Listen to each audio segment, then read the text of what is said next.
Let them praises give Jehovah. They were made at his command.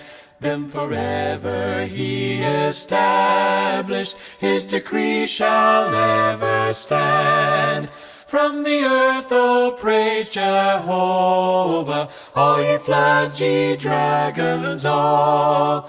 Fire and hail and snow and vapor, stormy winds that hear him call. Let them praises give Jehovah, for his name alone is high. And his glory is exalted. And his glory is exalted. And his glory is exalted, far above the earth and sky. So we're in chapter 9, the fifth and sixth trumpets.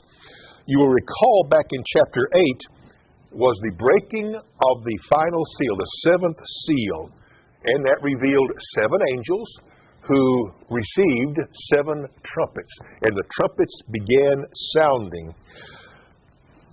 It was a call to repentance, but what we see at the close of chapter 9 is there is no repentance, and so therefore God is sending judgment upon Israel, upon Jerusalem, the so-called holy city that has become Sodom and Egypt, upon the nation because it has departed from God, and upon the Jewish system because it is going to be replaced, according to God's plan, really, with a new covenant. And there will be a new bride, the holy bride. In the fifth trumpet that we saw last week, we were introduced to that bottomless pit, the abyss, the dwelling place of Satan and the demons, and the bottomless pit is the farthest extreme from God in heaven. That's how very far apart God and Satan, God in heaven and Satan in hell are. And we saw this symbols. We'll look some more at these symbols today, the locusts and the scorpions. There's a 5-month period that is significant. We touched on this last week. Josephus speaks about the 5 months. John speaks about the 5 months in Revelation. And that's the time period from the siege that begins at Passover, the 14th of Nisan, and extends for 5 months. It's our April to September. And that's when the siege finally culminates. And a siege is a battle of attrition. It's closed off and running out of food, running out of water, running out of materials for any weapons. To say dire is an understatement because many of the Jews turned to cannibalism. There are reports, Josephus records, of one particular mother who had boiled her own child in order to have food and survive. So reminds us of the Donner Party and other instances of humans resorting to eating other humans in order for their survival. So here on page 2, we stopped at chapter 9, verse 2, there at the bottom, that he opened the shaft of the bottomless pit. From the shaft rose smoke like the smoke of a great furnace, and the sun and the air were darkened with the smoke from the shaft. Verse 3, then from the smoke came locusts on the earth, and they were given power, like the power of scorpions of the earth. The locusts that we see here remind us of the Egyptian plagues. And John, of course, is a Jew. He's very familiar with the Old Testament, as Josephus is, as Josephus will comment on various Old Testament statements. The plagues in Egypt are also spoken of as the locust plague by Joel. And Joel is going to be cited by John on numerous occasions. In fact, I'd like us to turn back to that Old Testament book of Joel. We'll be referring to some of those passages in just a moment. Moses and Joel each spoke of locusts being divine judgment, that God sent them. Sometimes they were the literal locusts, the insects that would devastate a crop, or sometimes it'd be a symbol of the human destruction that would come, and that swarm of locusts being a swarm of armies that would come. Now, in Deuteronomy 28, we see at the bottom here, page 2, Moses speaks of the locusts coming as a punishment of God for disobedience to Israel. You shall carry much seed in the field, and shall gather in little, for the locust shall consume it. So God was saying in Deuteronomy 28, there's a blessings and curses. If those individuals would follow God, they'd be blessed. If they disobeyed God, they would be punished. They'd have the curses. And he says, you're going to plant a lot, but you're not going to harvest much, because the locust will devour it. So here in Joel, as we turn to in a moment, Joel uses the images of the natural world about the sun, the moon, clouds, darkness, grass, locusts. These are all warnings and symbols of the impact that the spiritual world has on our natural world. The sun, the moon, grass, that's a part of our natural world. They are affected by the spiritual decisions that are made. So let's look back in Joel 2 in verses 28 through 32. There's the prophecy that Peter is going to refer to.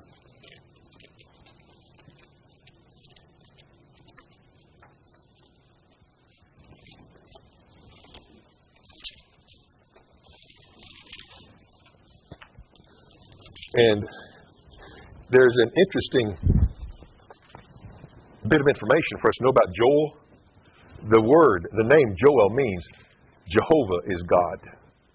So there's no mistaking that Joel is God speaking. So that's that prophet Joel. And if someone would like to read in let's back up to the very first verse of chapter 1,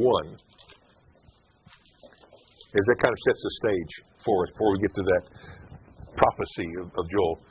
Joel 1, verses 1 and 2. The word of the Lord that came to Joel, the son of Pethuel. Hear this, O elders, and listen, all inhabitants of the land. Has anything like this happened in your days or in your father's days? So here's something that's going to happen. Joel is warning Israel and Judah about the coming Chaldeans, the Babylonians, that they're going to be sent by God because they refuse to repent. God sends His prophets to them, beckoning them, return to God, turn back to God. Don't go after the other gods. Don't forsake the Lord who has delivered you. But they didn't listen. And so there's going to be the plagues coming, and they'll be the form, not necessarily of the physical insects, but the Babylonians will come. The Assyrians first to Israel, and then later, 100 years later, with the Babylonians. Okay, so that sets us up for chapter 2.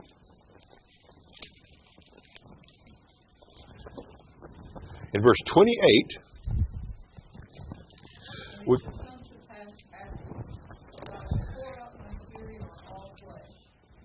sons and your daughters shall prophesy.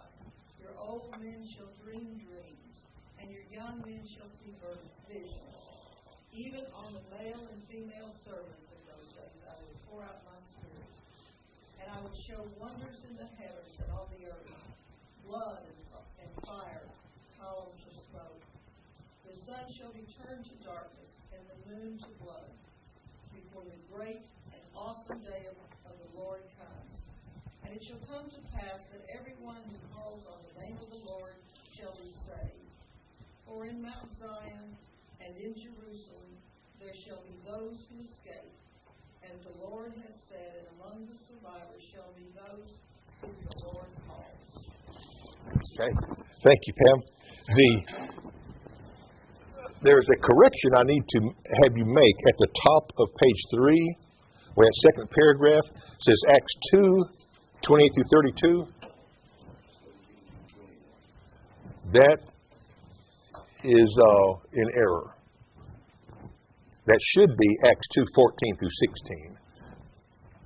The Acts and Joel were conflated there, and my typist, which would be me, put the 28 through 32 there. So change that, Acts 2:28 through 32. Change that to Acts 2:14 through 16. Joel is speaking about what's to take place, and Peter says it's exactly what's taking place on Pentecost. That first part. So let's hold your place there in Joel and turn to Acts chapter 2.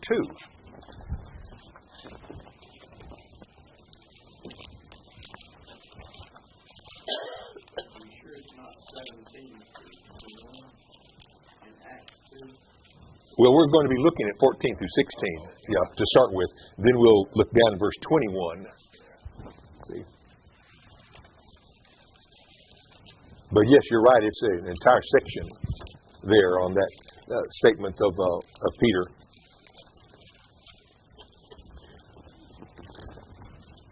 So in Acts 2,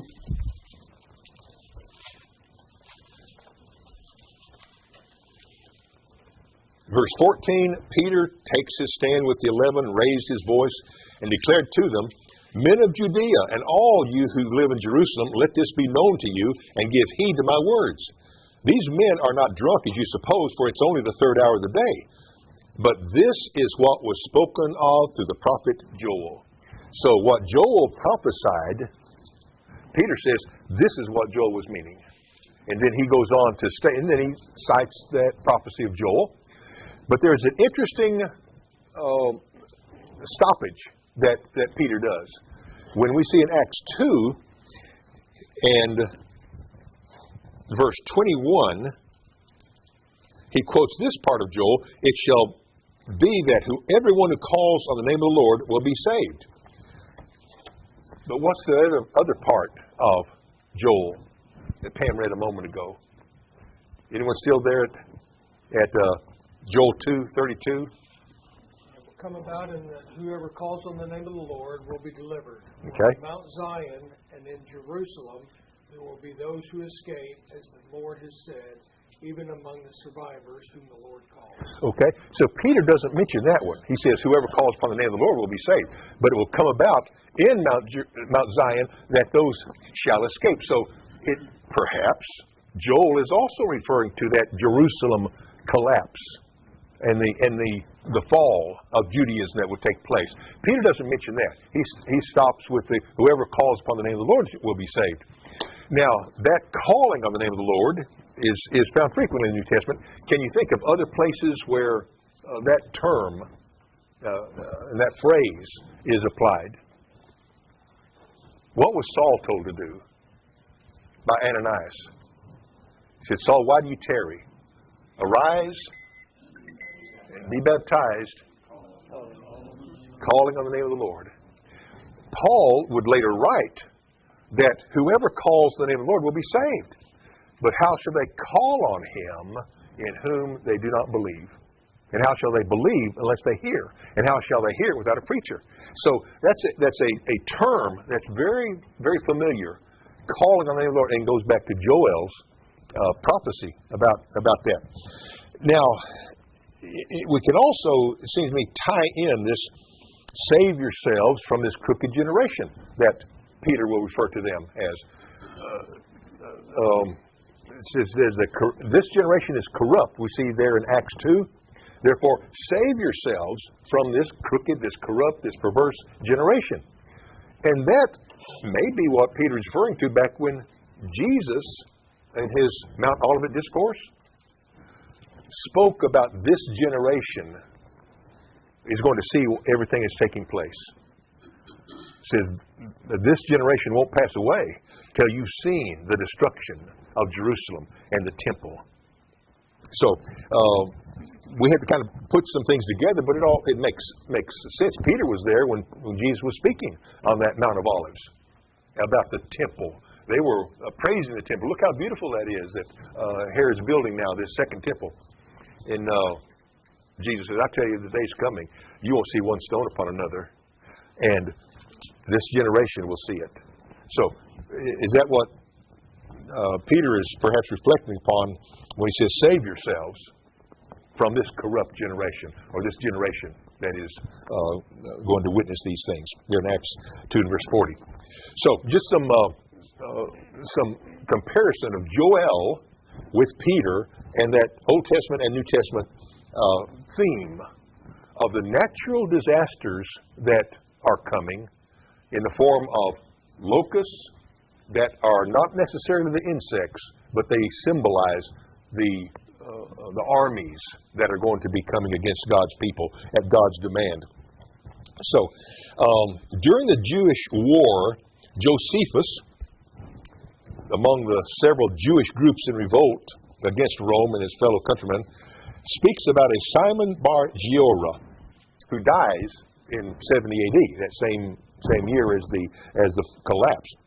And Josephus describes the violence that Simon inflicted upon the land as he led an army of thousands in his attacks against the Zealots, Idumeans, and he attacked numerous villages, laid waste the whole country. And Josephus says, for besides those who were completely armed, he had 40,000 men that followed him, insomuch that he had not provisions enough to suffice with such a multitude. Now besides this want of provisions, he was a barbarous disposition and bore great anger at this nation, by which means it came to pass that Idumea was greatly depopulated, and as one may see, all the woods behind despoiled of their leaves by locusts after they'd been there, so was there nothing left behind Simon's army but a desert.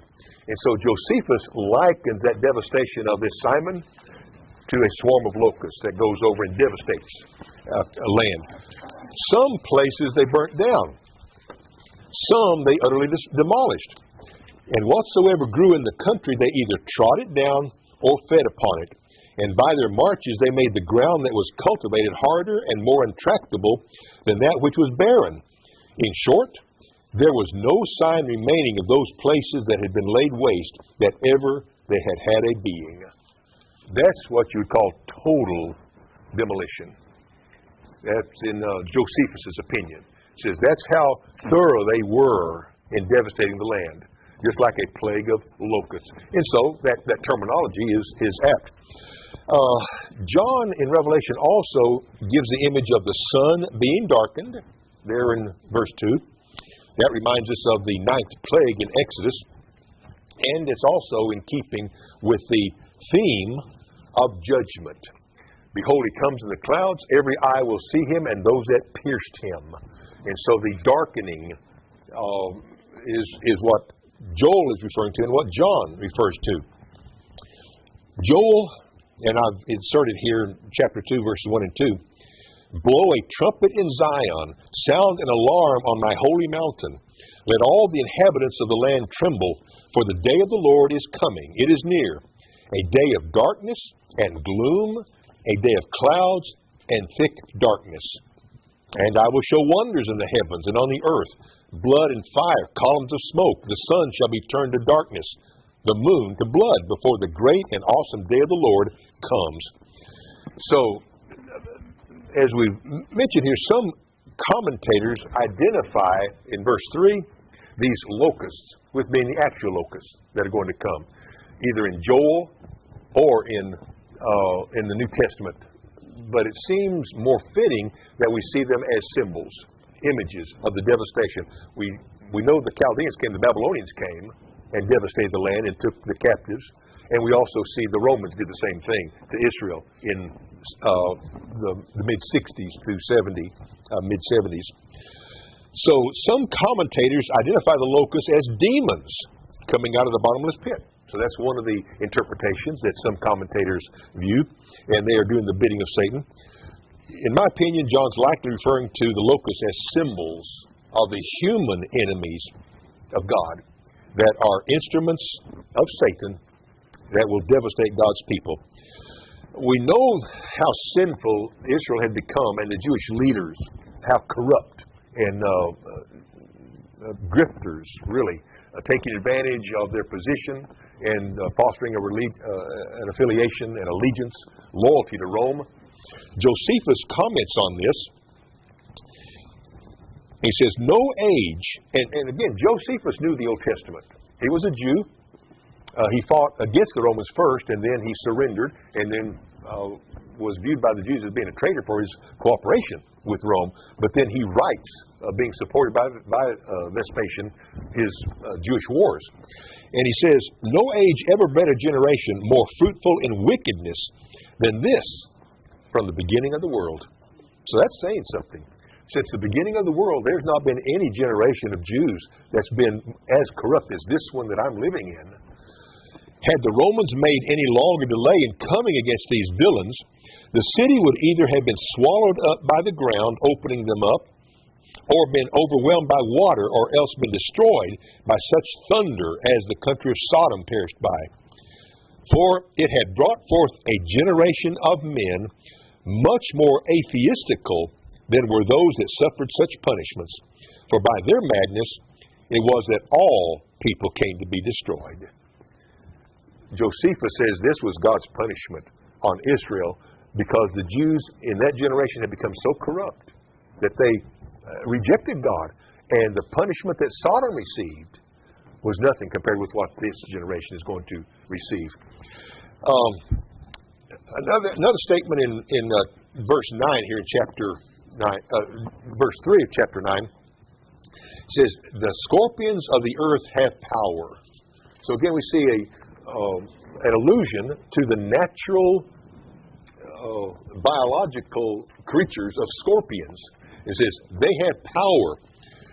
Again, was it the physical scorpions, or more likely Adam Clarke in his commentary says the scorpions may signify archers that are able to deal great pain through the archery and through the arrows that are shot. I'm sorry, Sam. I'm curious about the Jews that were fighting. You know, it talks about the zealots and all, and you know, they actually fought back the Romans a few times. Oh yeah, they were pretty successfully too, back and forth. Yeah. But what did you said that they had become so corrupt. Well, what did they believe, though? I mean, they were protecting the temple and stuff. Well, some were. Not all. Not all were. In fact, we're going to see that the temple gets desecrated later. The high priests is going to be sought out, and the priests are going to be executed. But what Josephus is saying is there was such a widespread corruption that the Jews, they went through a form of religion because Jerusalem was filled with Jews that had come there for the Passover. So they're really big on keeping these traditions. But it's like many of the Jews in the Old Testament, that they had forsaken God. It was a ritual more than really a relationship with the Lord God that had delivered them. And so that's, I think, is what Josephus is talking about. So they'd just become so corrupt by this time, and led by the high priest. What was the duty of the religious leaders? What was their responsibility? What did God want them to do? They were to teach about God. Right. Clear God's being to the people. Yeah. Explain His laws and covenants and His commands, and make sure the people knew them. Yeah. And could follow them. That at the time of John's writing here, had cultivated or fostered a kind of a nationalistic religion. Yeah. It really had very little to do with God. Yeah. And a whole lot to do with just preserving the idea of a Jewish nation. Yeah. And as long as they could do that, then they had no king but Caesar. Yeah. And all of these things, they could make all these compromises because they really didn't think it made any difference. Yeah. As long as they could just keep the name Jerusalem and keep their own power. Yeah. think that was the viewpoint of a lot of the zealots, from what I read, is that they were out to get rid of Rome just so they could be their own master.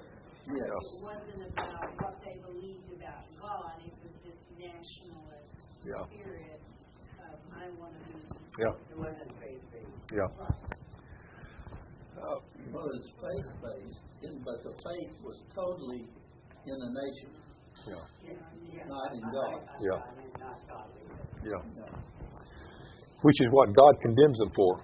He says they have played the harlot, and they've not been faithful to me. It was a story repeatedly enacted throughout the Old Testament, and now in the New Testament we see the same thing. It seems that people cannot be faithful to God for very long. And I wonder in our own lives, sometimes we're really strong, and then sometimes we maybe get weak. Sometimes even leave God. And then we might be awakened. God will interfere in our lives and bring us to our senses again, and we come back. So it's human nature, but the Jews had gone so far for so long, by and large. Now, not every Jew, because the first Christians were Jews. The apostles were Jews. Jesus was a Jew. And so on Pentecost, 3,000 Jews that is assembled there for Passover and stayed over for the Pentecost become Christians. And so it wasn't every single Jew, but by and large, that was the nation that was condemned. It's like in any nation, if there's destruction, the righteous perish along with the unrighteous.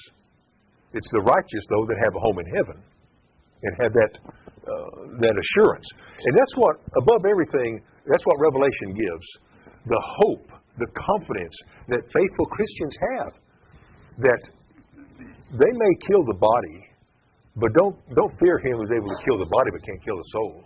It says your soul is safe if you're a Christian, if you're in Christ. So be faithful is the message of Revelation, because Christ will be victorious in the end. But excellent points. Thank you for sharing those and giving us that insight. It's exactly on target. So, yes. I've always wondered, I've never been to the Holy Land, but I know a number of people who have. And I wonder if that increases your faith or decreases your faith when you actually see places that have relevance. Mm-hmm. It was amazing to actually put a visual, to see things like, well, the hill that probably where Goliath stood was not as tall as I had always imagined, and the valley between was not nearly as far away, and, it just gave you a much better perspective. Yeah. Did that increase your faith? Oh, yeah. That's going to depend on the individual. Sure. Yeah. Because faith comes from within. You choose to believe something. So you can choose to believe in God. And everything you see and everything God brings into your life is going to strengthen that belief. Or you choose to believe in yourself. And Satan will do the same thing. Yeah. So true. In chapter 9, verse 3, John writes, "Then out of the smoke came locusts upon the earth, and power was given them, as the scorpions of the earth have power." Now, I'd mentioned what Adam Clark says those scorpions may signify, the archers with their arrows. He also says it probably refers to the warlike weapon that's called a scorpion. A weapon that was able to inflict great pain and devastation of the men armed with them. Isidore of Seville,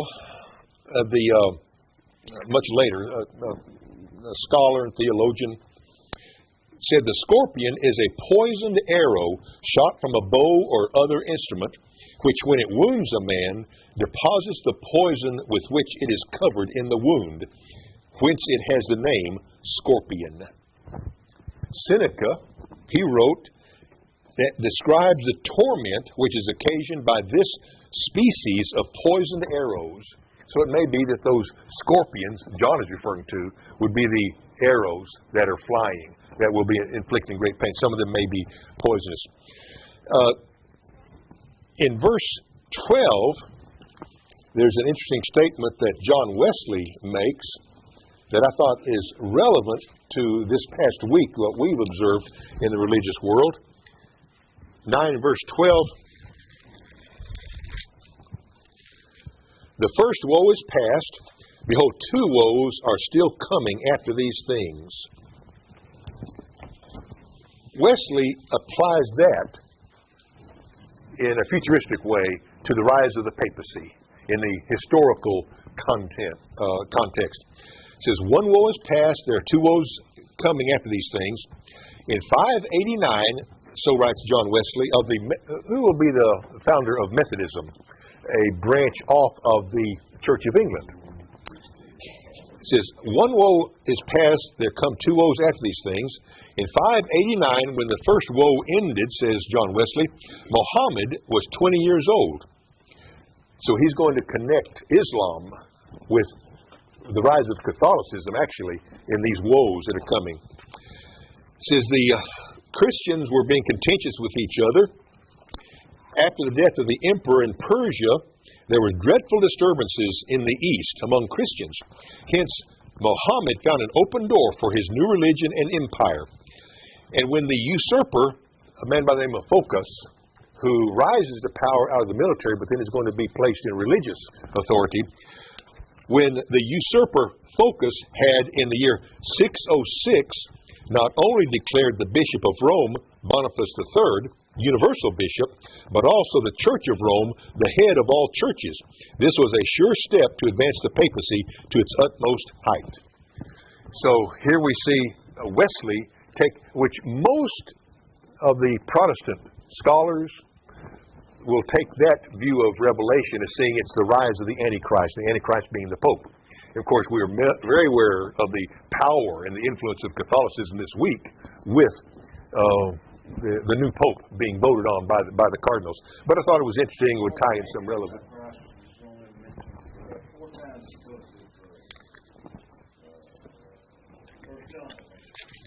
Right, yeah.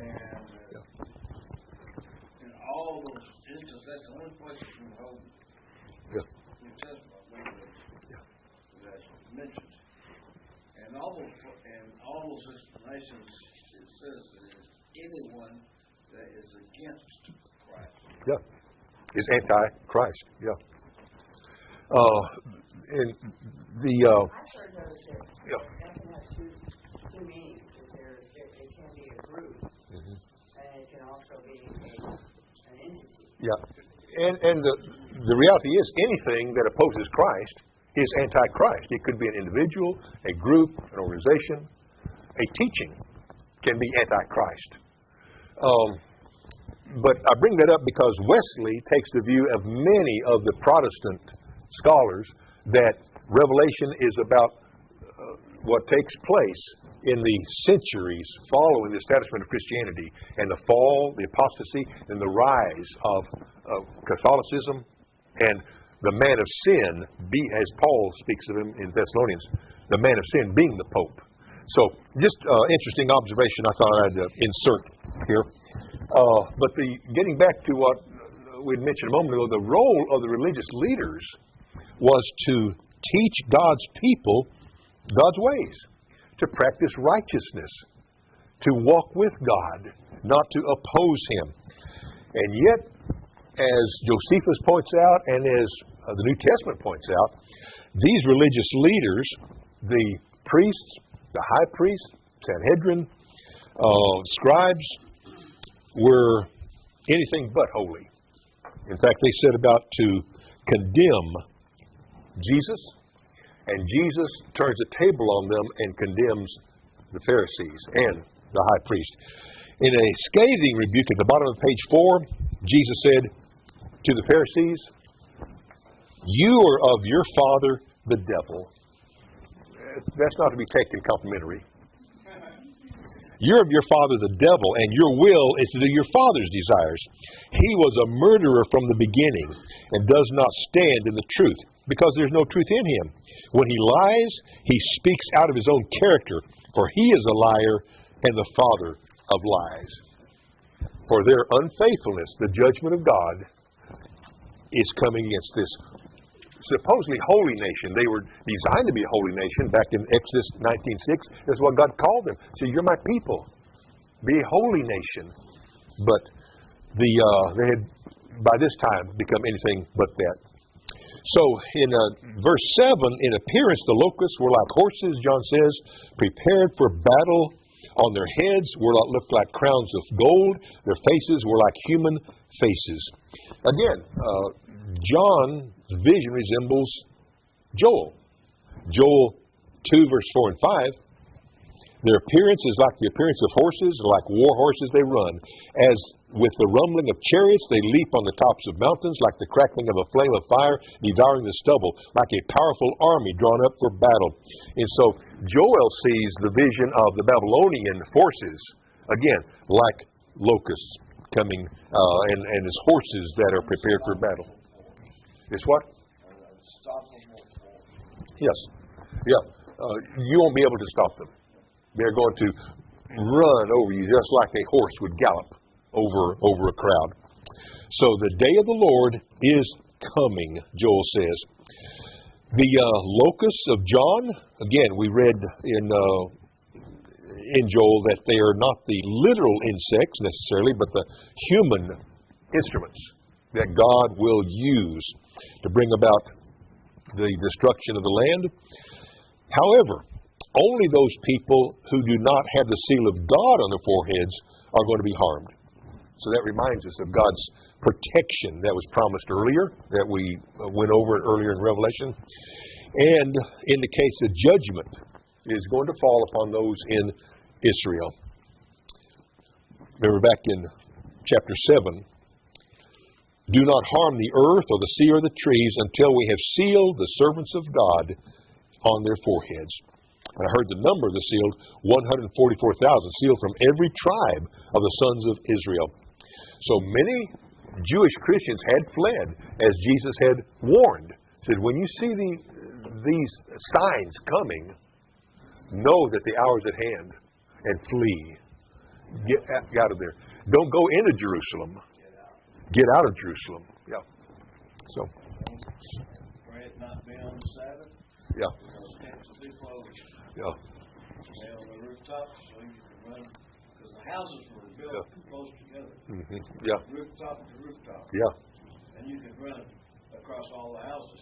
Yeah. To get to a gate. That's a good point. And yeah. if you were to get on the ground, your children would kill you. But if you were pregnant as a woman or as a child, that'd be very difficult for you. Yeah. Woe unto those. Yeah.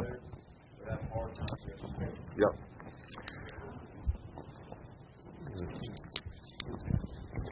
Excellent point. Excellent point. There is a significant time period. We've referred to this earlier, 5 months. That is, we see in 9 verse 5. They were allowed to torment them for 5 months, but not to kill them. And their torment was like the torment of a scorpion when it stings someone. So there's the siege that takes place. And the arrows are flying from Jerusalem and the tops of the walls there, and also from the Romans. Their weapons. They used arrows that didn't have any sharp broadheads. Yeah. Didn't have what? Sharp broadheads. Oh, yeah. That maybe just pointed. Yeah. And then have the poison on it. Yeah. And let the sting. Yeah. And that torment. Yeah. That could be exactly what he's referring to. We know they had catapults, and they would hurl these huge boulders, the Romans would, over the walls. And Josephus is going to refer to that. It was like hail falling. And the hailstorm and the hailstones are the catapults, Josephus says, that were throwing lobbing those huge boulders over the walls in one there. So they were unable to break through the walls. Rome then closes off Jerusalem, and the siege began. There'll be a famine. Eventually, there'll be the what Rome will build around the wall, another wall, so that there's kind of a no man's land. Yeah, and it'll be about the 5 miles in diameter, and that it's another wall outside the Jerusalem wall, and anyone that comes outside that. In fact, the term is circumvallation. Circum is around, and vallation is the wall or the barrier, so that no one would be able to escape. They'd be picked off if they went inside there. This is what Josephus states of the 1,100,000 Jews that he cites that perished during and after the siege. The greater part of whom were indeed of the same nation, but not belonging to the city itself, for they were come up from all the country to the feast of unleavened bread, and were on a sudden shut up by an army. And so they've come to Jerusalem for the Passover, the time of celebration that they are in their tradition keeping, and then the siege shuts down. There are various factions within that we're going to see: the Zealots, the Idumeans, the Sicarii, and fighting against one another as well as fighting against the Romans. According to Josephus, and here is where we see that 5 months that John speaks of. Thus was Jerusalem taken in the 2nd year of the reign of Vespasian, on the 8th day of the month Gorpius. That's in his Jewish War, the 6th chapter. Josephus uses the Macedonian month, later the Greek month of Gorpius. The publisher of the Josephus works, the Antiquities and the Wars, he translates that into Elul, the lunar month of 29 days of Elul. I'm sorry, it's on top of page 6. Yeah. Elul, we've written here, is the 6th month of the Jewish year by the sacred reckoning, the 12th month by the civil reckoning, and Elul corresponds most nearly to the month of September. By the reckoning of Josephus, therefore, it can be calculated that Jerusalem fell on September 8th in 70 AD, 5 months after the siege began. So, I think, are we about out of time? We need to wrap it up here. We will pause at this point and resume with this 5-month statement, and then go into the 6th trumpet and look at the Zealots, the Idumeans, the Sicarii. We still have a lot to cover in the 9th chapter, so I'm not sure we'll get to chapter 10. We'll see, though. But any of comments, your thoughts about what we've discussed this morning, or what lies in this chapter, or any other part of the Revelation as you're reading it. And I do hope that you are reading it on your own also. Familiarize yourself with the context. Maybe read it in various translations, because translators have their own views of words to choose and select. So, any other closing remarks? Is anything in Daniel correspond to all this, or is that something separate? No, Daniel speaks of the desolation of tribulation that's coming. And so Jesus speaks about the desolation also, and the day of great tribulation that will occur. And Jesus relates that to the Jewish wars and to that collapse in that same Mount Olivet discourse, the day of tribulation. Yeah, and that comes right out of Daniel. Yeah. Very good. Anything else? Okay. All right. Appreciate everyone being here. You hear me when I call. You are my morning song. Though darkness fills the night, it cannot hide the light. Whom shall I fear? You crush the enemy underneath my feet. You are my sword and shield. Though troubles linger still, whom shall I fear?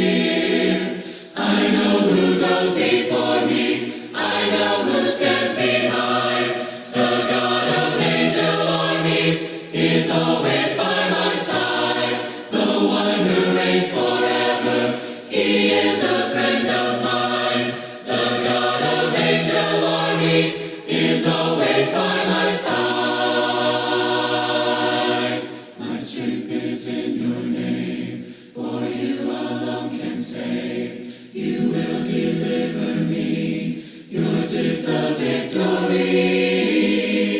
Whom shall I fear?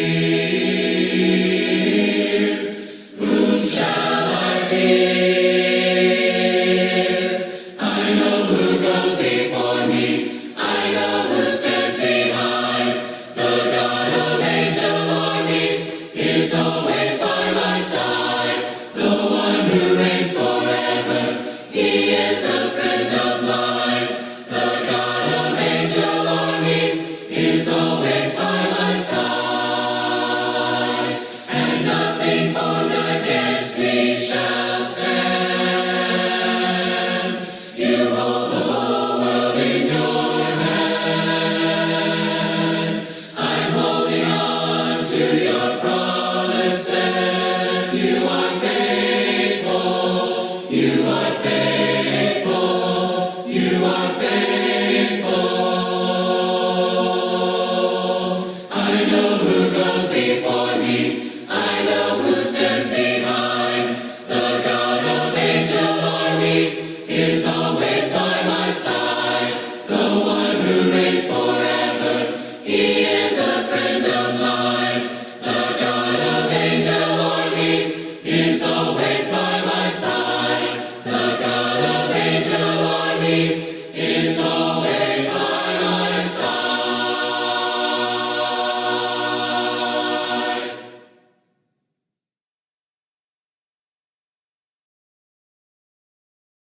I still have joy. I still have joy. After all the things we've been through, I still have joy. I still have joy. I still have joy.